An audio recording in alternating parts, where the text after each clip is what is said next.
하나님의 자녀들은 시기하면 안 된다. 절대로 시기하면 안 된다. 특히 성도들끼리는 시기하면 안 돼요. 성도들끼리 시기하는 교회는 제대로 된 교회에 보지를 못했어요. 격려하고 박수 쳐주고 기도해주고 그래야지. 제가 뭔데 저런 거를 해. 왜 나는 이런 것만 하는데. 시기하면 그 교회 개인 발전이 없습니다. 근데 오늘 설교 제목이 뭐예요? 좀 이상하지 않아요? 시기하지 말아야 되는데 시기를 받으래요. 여러분 모두 시기받는 믿음이 되길 바랍니다. 그 시기가 무슨 뜻이냐? 남이 잘 되는 것을 미워하는 것을 시기다. 그렇게 남이 잘 되는 것을 미워하는 것. 그리고 남이 잘 되는 것을 시샘하는 것. 그리고 원망하는 것을 시기한다. 그렇게 표현을 하고 있습니다. 우리 옛말에 그런 말 있잖아요. 이웃이 또는 사촌이 땅을 사면 뭐라고요? 그런데 그게 잘못 전해진 거래요.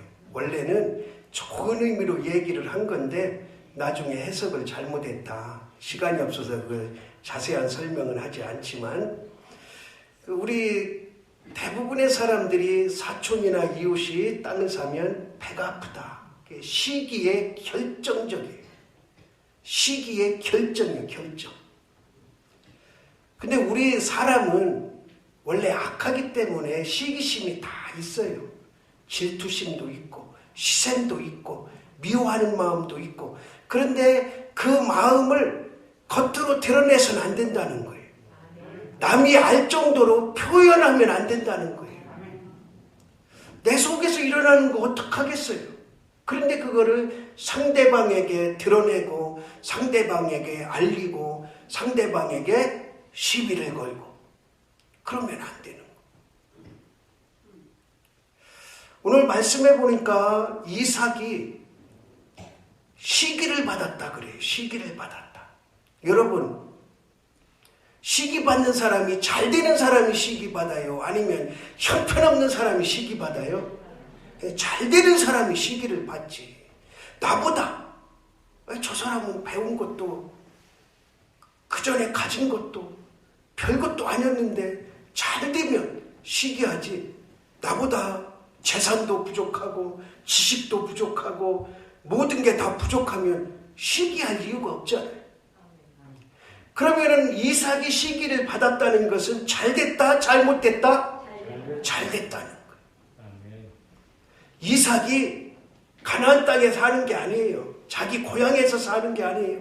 남의 땅에 들어가서 살고 있는 거예요. 지금 블레셋이라는 어떻게 보면 이스라엘과 철천지 원수지간인 땅인 그 곳에서 사는데 그곳 사람들이 시기했다는 거예요. 그렇다면 이삭이 왜 시기를 받았을까? 먼저 따라합시다. 부지런하고 열심인 자를 시기한다. 오늘 말씀해 보니까 12절에 이삭이 그 땅에서 농사하여 그랬어요. 성경 보지 마세요. 이삭이 그 땅에서 뭐해서? 농사하여. 이 한마디에 그가 얼마나 열심히 일했는가를 보여주는 말씀이에요. 만약에 이삭이 곡식을 심어놓고 배짱이처럼 시원한 그늘에 앉아서 잘하려면 잘하고 말려면 말하라 그랬겠어요? 아침에도 가보고 저녁에도 가보고 잡초 있으면 뽑아주고 그 더운 여름에 그 더운 때약 곁에 그 농산물을 관리하느라고 얼마나 힘쓰고 애썼겠냐 하는 것을 우리는 말씀 속에서 읽어야 돼요. 왜 그렇습니까? 100배나 결실을 얻게 농사를 지었다는 것은 최상의 상품을 냈다는 거예요. 왜? 예수님께서 그러셨잖아요. 씨를 뿌리면 30배, 60배, 100배의 결실을 얻는다. 그러니까 최상의 상품을 내려면 그냥 앉아 있어서는 안 되는 거죠. 얼마나 땀 흘려 열심히 일했는가 알 수가 있어요.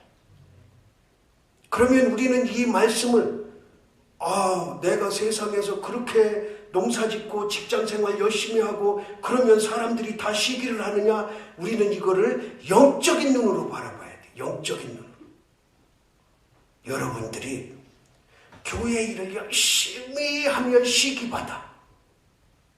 세상 사람들이 시기해.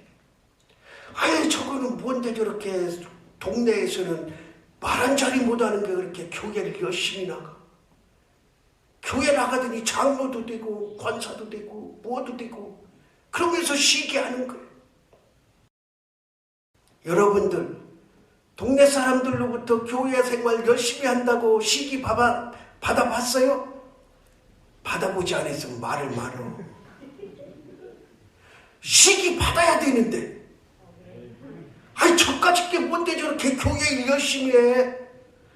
교회 안에서는 시기하면 안 되는데 세상 사람들로부터는 시기를 받아야 된다니까. 블레셋 사람들이 시기했다 그랬잖아요. 이스라엘 같은 동족이 시기한 게 아니고 블레셋 사람. 여기서 블레셋 사람은 누구를 의미할까요? 세상 사람을 의미하고 마귀 사탄을 의미하는 거예요. 여러분 마귀로부터 시기 받아야 돼.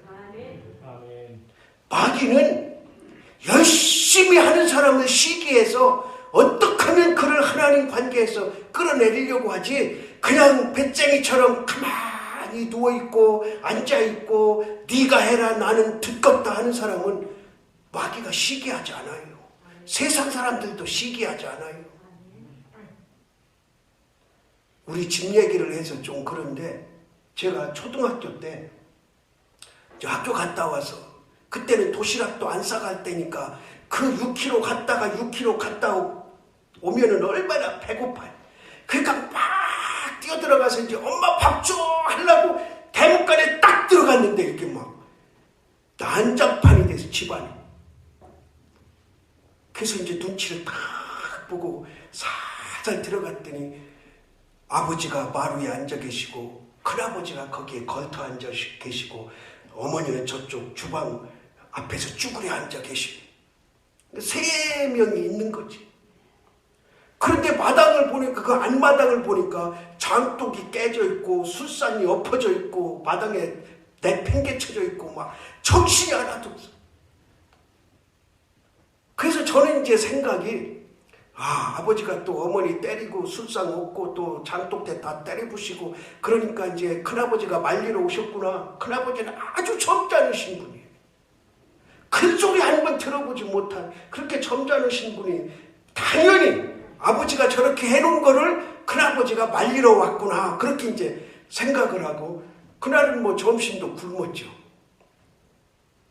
그 나중에 이제 다 해결되고 나서 어머니한테 물어봤어요. 도대체 그날 왜 그런 거예요? 아버지한테 얼마나 두드려 맞은 거예요? 교회 갔다고 맞은 거예요? 뭐 했다고 맞은 거예요? 그랬더니 아니라는 거예요. 큰아버지가 다 때려 부셨다는 거예요. 그 점잖은 양반.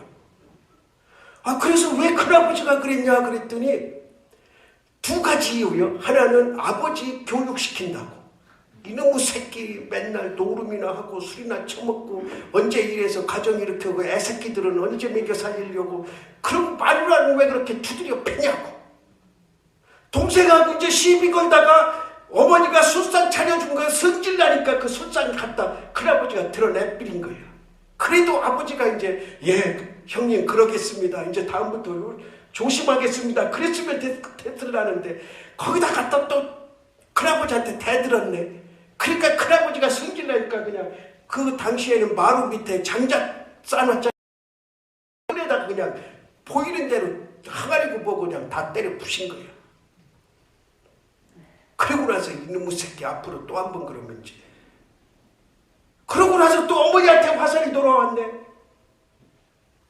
어머니한테 뭐라고 하냐면, 재수씨 교회 좀 적당히 다녀 좀. 수요일날도 가고 새벽에도 가고 주일날도 일요일날도 가고 그럼 일은 언제 해? 동생이 그러니까 싫어하는 거 아니오? 너는 이 무새끼야 술 좀 그만 처먹고 노름 좀 그만하고 세수찌는 조금 교회 좀 제발 어쩌다 한 번씩만 가. 그 어머니는 그냥 괜히 불똥 켜가지고 믿음 생활 잘한다고. 유일하게 그때 한 번 이제 혼나신 거지. 그 믿음 생활 잘하면 그냥 시기가 온다니까. 여러분들 세상 사람들로부터 시기를 받아야 돼요. 아니 저까짓 게 뭔데 저렇게 믿음 생활 열심히 해.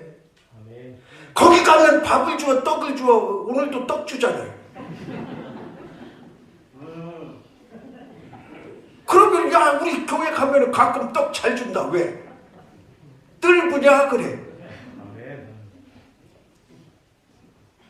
아 진짜예요. 세상 사람들로부터 시기 받아야 돼. 마귀한테 시기 받아야 돼. 열심히 해서 열심히. 제가 여기 2000년도에 왔잖아요. 그런데 얼마나 감사한지 그때 승용차를 사줬어. 교회에서 사준 건 아니고 하여튼 내가 여기 온 일주일 후에 마당에 승용차 샀어. 그 당시에 동부시 차례 교회가 30개였는데 승용차 타는 목사가 한 사람도 없었어. 부역교회는 승용차 사줄만 한데도 그 이기수 목사님이 돌아가시는 바람에 승용차가 동부시 차례는 아무도 없어. 충남 노예도 다 해도 세대 3명 정도밖에 승용차 타는 사람이 없어. 지금 충남노예에서 최고 부자 교회 대천중앙교회 최태순 목사도 나하고 둘도 없는 친구인데 그때 승용차 안 타고 다녔어. 카니발 타고 다녔어. 그런데 교회라고 조그만 데다가 이제 온 나이도 젊은 데다가 승용차를 타고 가니까 괜히 시기해. 괜히 아무 관계도 없는데 니까짓 게 뭔데 승용차 타냐고 시기를 해. 아주 험한 말도 들었어요. 승용차 탄다고. 그리고 나서 이제 8년 반 만에 그 쌩쌩하던 승용차를 우리 장로님들이 그냥 억지로 목사님 승용차 바꾸세요. 아예 안 바꿔. 목사님 승용차 바꿔. 안 바꾼다니까. 목사님 승용차 바꾸세요. 그래서 바꿨어. 그러니까 이제 요놈의 새끼가 그랜저 탄다고. 승용차 타는 것도 못 마땅한데 그랜저 탄다고. 그 당시 충남로에 그랜저 2대밖에 없어. 아, 우리 교회 정말 좋은 교회예요. 그러니까 이제 또 시기해서 저놈의 새끼 죽이려고. 그런데 내가 그랬어요. 시기하려고 하는 이제 목사들 모인 데서 야, 우리 교회 장로님들 교인들 얼마나 좋은지 말이야. 내가 이 옵티마 차가 씩씩씩씩 잘 달리는데 우리 장로님들이 목사님 차 바꾸시죠. 아이 나 안 바꾸. 또 한 달, 2달 있다가 목사님 차 바꾸시죠. 아니 나 안 바꾼다니까. 또 2달 있다가 목사님 차 바꾸시죠. 그래서 그냥 못 이기는 척하고 바꿨다고. 그랬더니 그 시기 질투가 쏙 들어갔어. 만약에 내가 장로님들한테 나 이 차 못하겠으니까 새 차 바꿔주세요 그랬다면 나 여기 없습니다. 시기 질투 때문에 여기 목회 못했어요.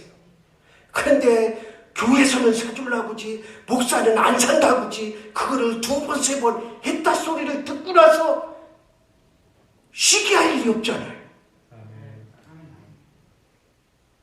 그리고 여기 왔는데 한 4년 5년 정도 됐는데 아주 충남로에 뭐라고 표현을 해야 되나 하여튼 최고 우두머리라고 해야 되나 그런 장로님이 계셔. 우리 문장로님, 이장로님 대충 눈치채시겠지 뭐. 그 제가 오자마자 좀 잘난 체를 했나 봐요. 안 할 소리도 하고 바른 소리도 하고 노예 때도 그냥 좋은 소리 하고 잘하자고 하나님 편에 서서 잘하자. 그러니까 내 말에 이제 기가 거슬리는 사람들이 이제 모여서 작당을 했대. 저 김선영이 저거 내보내야 된다고. 저 교회에서 충남로에서 쫓아내버려야 된다고. 그런데 결론은 뭐냐? 김선영이 저거 충남로에서 쫓아내야 되는데 이거는 제 자랑이 아니에요. 그 사람이 한 말을 제가 그냥 옮기는 거예요. 목회를 너무 잘해서 못 쫓아내. 그런데 제가 목회 잘한 게 아니에요.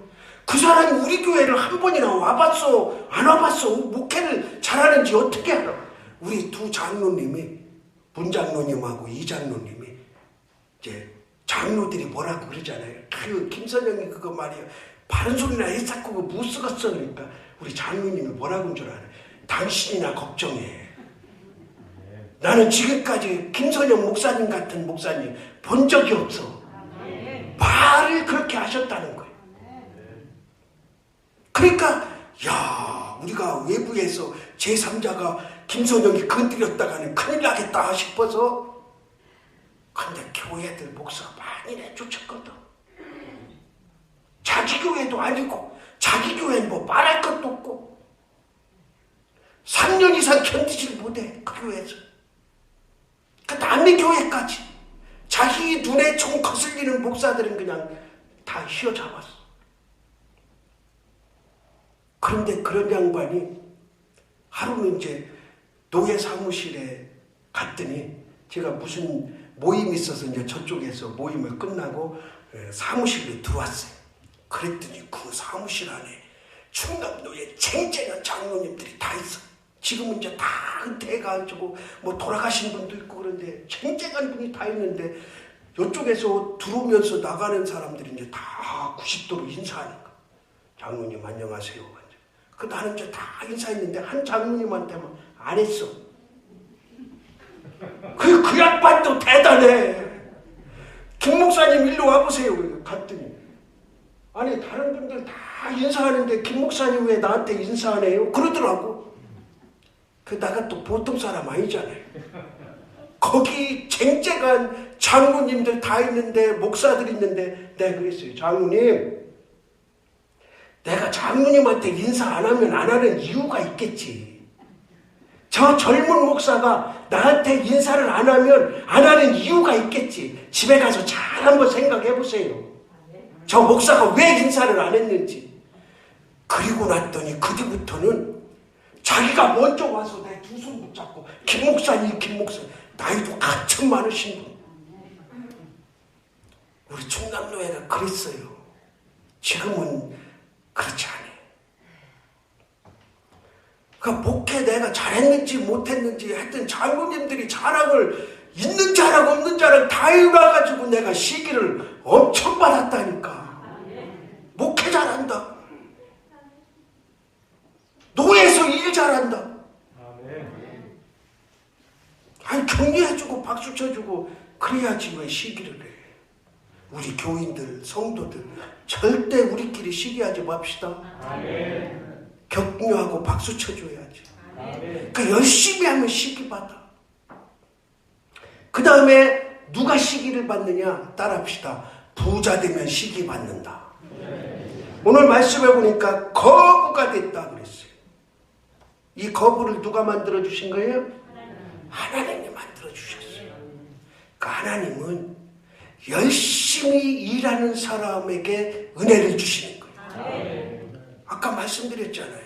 열심히 일해서 100배를 남긴 거. 그 열심히 일하는 모습을 하나님이 보시고 야, 쟤에게 복을 몰아줘야 되겠다. 여러분, 열심히 일하면 하나님의 관심이 그 자에게 옵니다.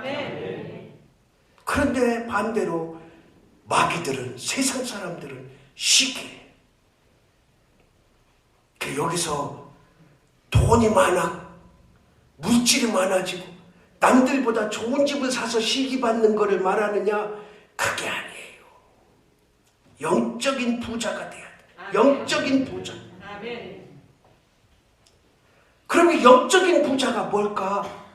물질은 없어. 물질은.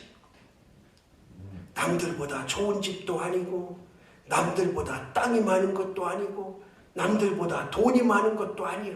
그런데 그 사람은 어떻게 맨날 웃고 다녀? 근심이라고는 찾아볼 수가 없어. 그게 영적인 부자야. 세상의 물질로 좌우되는 게 아니고, 내가 영적인 부자면 물질이 없어도 기뻐. 세상에 무슨 일이 생겨도 기뻐. 뭐 수녀 얘기를 해서 그렇지만 테레사 수녀, 그가 죽고 나니까 숟가락이 몇 개 있었다고요? 숟가락 2개, 젓가락 2개, 옷 2벌, 그게 다야. 마지막 살던 데가 운막이야. 물론 인도라는 그 더운 나라에서 그렇지만 그냥 운막, 집으로 진 운막에서 살다가 젓가락 2개, 옷 2벌 남겨놓고 죽은 거야. 그런데 그 테레사 수녀는 항상 기쁨이 넘쳐. 걱정, 근심이라고는 눈꼽만큼도 찾아볼 수가 없어. 왜? 영성이 풍부하니까. 영성이 풍성하면 세상 것이 눈에 보이지 않아요. 그냥 항상 기뻐하고 즐거워할 수 있는 거예요. 그 사도 바울이 그러잖아요. 항상 뭐하라? 기뻐하라. 기뻐하라. 감옥에 가서도 기뻐하고, 얻어 터질 때도 기뻐하고, 심지어는 순교의 마지막 목이 잘릴 때도 기뻐하고. 우리가 바울의 영성을 따라갈 수 없지만, 그러나 세상 사람 앞에 여러분 고민 있잖아요. 근심 걱정거리 있잖아요. 세상 사람들 앞에 풀어놓지 마세요.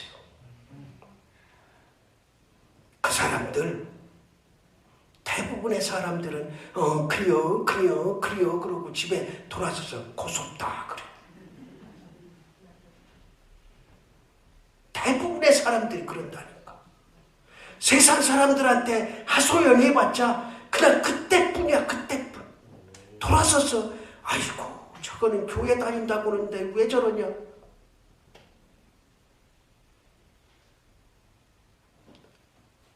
세상 사람들한테 기쁜 모습을 보여주면 그 사람들이 아이고 쟤는 물질도 없는데, 자녀들이 그렇게 썩 잘 풀린 것도 아닌데 도대체 뭐가 그렇게 좋으냐, 뭐가 그렇게 기쁘냐, 그러고 시기한다니까.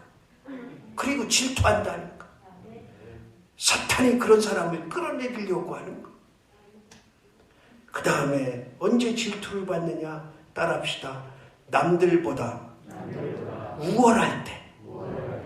이 이삭이 인물평을 하자면 아주 점잖은 사람, 조용한 사람이고 점잖은 사람이고, 그런데 하나님 앞에 관계에 있을 때는 물론 이삭도 실수하고 그러지만 아주 넘사벽이에요. 넘사벽이 뭔지 알죠?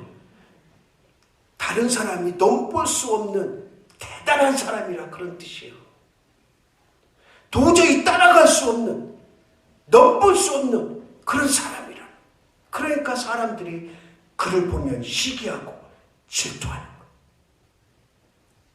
하나님을 향한 그 믿음, 그리고 열심히 일하는 그 땀 흘림, 그리고 영적인 부자가 됐을 때 사탄은, 세상 사람은 시기를 한다. 그 시기를 받으면 우리가 이제 일상적으로, 세상적인 해석으로는 세상 사람들이 나를 시기하고 세상 사람들이 나를, 마귀가 시기하면 좋은 일이 있어야 되잖아요. 그런데 그렇지 않아. 사도 바울은 마귀로부터 시기 질투받아서 결국에는 순교를 했어요. 이 이삭을 보니까 15절에 아브라함 때 그 아버지의 종들이 판 모든 우물을 막고 흙으로 메웠더라. 시기 받으니까 좋은 일이 일어나야 되는데 좋은 일이 일어나지 않고 오히려 앞길이 막막해져. 우리는 세상으로부터 마귀로부터 시기를 받아서 내가 신앙적으로 영적으로 열심히 하면 모든 것이 다 만사형통된다고 생각하는데 성경은 그렇게 말하지 않아요. 그렇다고 또 꼭 이렇지만도 않고 이런 과정들이 있다는 거예요. 시기를 받고 질투를 받고 내가 믿음 생활 누구보다도 열심히 하면 그 아버지 때 판 우물이 다 막히고 흙으로 메꿔지는 앞길이 캄캄한 그런 일이 벌어진다니까. 이건 무엇을 의미합니까? 그러면은 우리가 세상으로부터 시기를 당하고 막히면은 모든 것이 다 망하느냐? 그런 의미는 아니잖아요. 여기서 우물은 생명을 말해요. 생명. 그래서 생명수라고 그러고 성령님의 역사라 그래요. 성령님의 역사. 그러니까 우리가 세상으로부터 마귀로부터 시기를 받으면 믿음이 흔들릴 수 있다는 거예요. 아, 내가 뭔가 잘못했나? 이 길이 아닌가? 그 세상 사람들하고 좀 타협 좀 해야 되나? 사탄하고 타협을 해야 되나? 왜 갈등이 있고 고민이 있다는 거예요. 생명수, 성령의 역사가 막히는 거예요. 영적인 근원이 끊어진다는 거예요. 그리고 그때 어떻게 해야 되느냐? 그 다음이 중요해요. 그런 일이 왔을 때 어떤 결정을 해야 되느냐? 16절 따라합시다. 우리를 떠나라. 떠나야 되는 거예요. 거기서 엮이지 말고 같이 부안해동하지 말고 떠나야 되는 거예요. 떠나야 돼. 그 이제 이후의 말씀을 보면 여기서 떠나서 더 거부가 되는 것을 성경은 말씀하고 있습니다. 만약에 그 사람들하고 다시 생물을 파고 타협을 하고 그랬다면 이삭은 신앙을 완전히 잊어버리는 그냥 이방인이 될 수 있겠죠. 그러나 이런 일이 있을 때 내가 하나님 앞에 열심히 했는데 내가 정말 자부심 가지고 일했는데 왜 이렇게 막힐까? 그때 그 자리를 떠나야 됩니다. 아멘. 그렇다고 어디 이사 가라는 말 아니에요. 그가 가족이든 친척이든 친구든 관계를 끊어야 돼요. 그렇다고 일상적인 관계 끊고 막 원수가 되라는 게 아니고 영적인 관계를 끊어야 돼요. 사탄적인 관계를 끊어야 돼요. 세상적인 관계를 끊어야 돼요. 그런 게 영향받지 말고 내가 했던 그 믿음, 세상 사람들이 시기하고 질투할 수 있는 그 믿음을 끝까지 밀고 가야 된다는 거예요.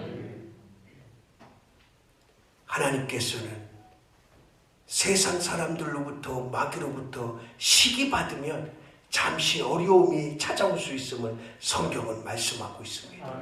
그때 우리가 잘 결정을 해야 돼. 뭐 해야 된다? 떠나야 된다. 우리 요즘에 이제 부목사 통해서 욥기서를 배우거든. 욥기서. 근데 욥이 이제 친구가 3명이 오잖아요. 그래서 막 이런 말로 저런 말로 위로를 해요. 근데 뭐 욥이 신앙이 올곧지 않았다면 그 친구들 말 듣고 그래요, 맞아. 야, 나 돈 좀 꿔줘라. 내가 재산도 다 날라가고 애들도 다 죽고 지금 병들어서 죽게 됐는데 돈이라 좀 꿔주고 가. 그래서 타협했다면 그냥 그 친구들하고 똑같은 사람 됐겠죠. 그러면 욥기서 42장에 그 배나 되는 복을 누릴 수 있었겠습니까? 아니죠. 친구가 찾아왔어. 천사로 가정해서 달콤한 말로 그럴듯한 말로 욥을 계속해서 쪼아대는 거야. 야, 너 말이야. 조금 이렇게 생각을 조금만 바꿔봐. 요것만 조금만 이렇게 해봐. 그러면은 다 해결돼. 그런데 욥은 절대로 흔들리지 않습니다. 사탄의 게임에, 천사로 가장한 사탄의 게임에 절대로 넘어가지 않습니다. 누가 찾아왔다고요? 친구가. 그 어려움 당했을 때 친구가 찾아와서 이 말로 저 말로 조금만 그때 믿음이 흔들렸다면, 맞아, 너네들 말이 맞아. 아이고, 내가 뭘 그렇게 열심히 했나 몰라. 그냥 조금 살살 할 걸. 야, 돈이나 좀 꿔줘. 내가 나중에 갚을게. 갚기는 뭘 갚어. 나중에 보자는 사람 별 볼 일 없어. 그런데 올곧게 누구만 바라보고? 하나님만 바라보고. 시기 질투하든 앞길이 막히든 앞길이 끊어지든 그냥 하나님만 보고 가는 거예요. 그러면 나중에 장대하게 되는 거예요. 지금 당장이 아니라. 여러분, 사탄으로부터 시기 받아야 됩니다. 안 믿는 가족, 친구, 친지들로부터 시기 받아야 돼요. 그러면 지금 당장은 아니더라. 여러분 때 아니면 여러분 후손 때라도 하나님께서 창대하게 이 이삭을 더 거부가 되게 하신 것처럼 놀라운 은혜로 채워주실 줄로 믿습니다. 하나님 아버지, 우리는 세상과 타협하며 살아갈 때가 너무 많습니다. 마귀로부터 질투를, 시기를 받아야 되고, 세상 사람들로부터 시기를 받는 믿음이 있어야 되는데, 세상 사람들과 엮여서 타협하며 살아가진 않는지 오늘 말씀을 묵상하며 돌아보게 하옵소서. 예수 그리스도의 이름으로 기도드리옵나이다.